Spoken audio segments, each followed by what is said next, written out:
5ই August 2024 সবকিছু শুরু হয় কোটা সংস্কার আন্দোলন দিয়ে। সরকারি চাকরির ক্ষেত্রে কোটা ব্যবস্থা পরিবর্তনের দাবিতে ছাত্রছাত্রী ও সাধারণ জনগণ একত্রিত হয়।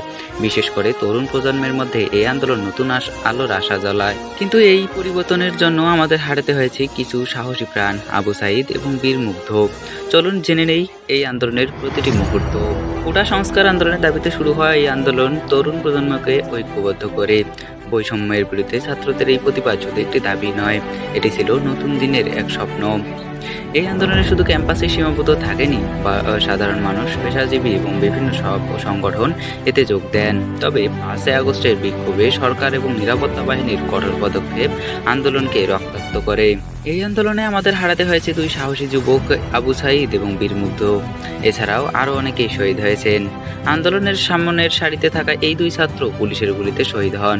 তাদের আত্মত্যাগ আন্দোলনকে আরও তীব্র করে তোলে।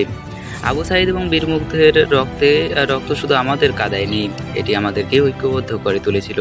তারা আমাদেরকে মনে করিয়ে দিয়েছে সত্য ও ন্যায়ের জন্য জীবন উৎসর্গ করা কতটা মূল্যবান। অবশেষে এই আন্দোলনের চাপে প্রধানমন্ত্রী শেখ হাসিনা পদত্যাগ করেন। জনগণের রক্ত, ঘাম এবং চোখের জল সফলতা অর্জন করে। এই ঐতিহাসিক আন্দোলনের পর অন্তর্বর্তীকালীন সরকার গঠিত হয়। নোবেল বিজয়ী ডক্টর ইউনূসের নেতৃত্বে নতুন স্বপ্নের বাংলাদেশের গঠনের যাত্রা শুরু হয়। 5ই আগস্ট 2024 শুধু একটি দিন নয়, এটি হলো মানুষের ঐক্য, আত্মত্যাগ এবং ন্যায়ের প্রতীক। আবু সাঈদ এবং বীর মুগ্ধের মতো সাহসীদের রক্তের রচিত হয়েছে আমাদের নতুন ইতিহাস। তাদের আত্মত্যাগের মূল্য আমরা কখনোই ভুলব না। 5ই আগস্ট 2024 কোটা সংস্কার আন্দোলন থেকে শুরু হয় একটি দিন, যা সুশাসন এবং ন্যায়ের জন্য লড়াইয়ের প্রতীক হয়ে থাকবে। এদিন আমরা প্রমাণ করেছি ঐক্যবদ্ধ জনগণের কাছে কোনো অন্যায় টিকে থাকতে পারে না। নতুন বাংলাদেশ যোজনা এই দিন থেকেই শুরু।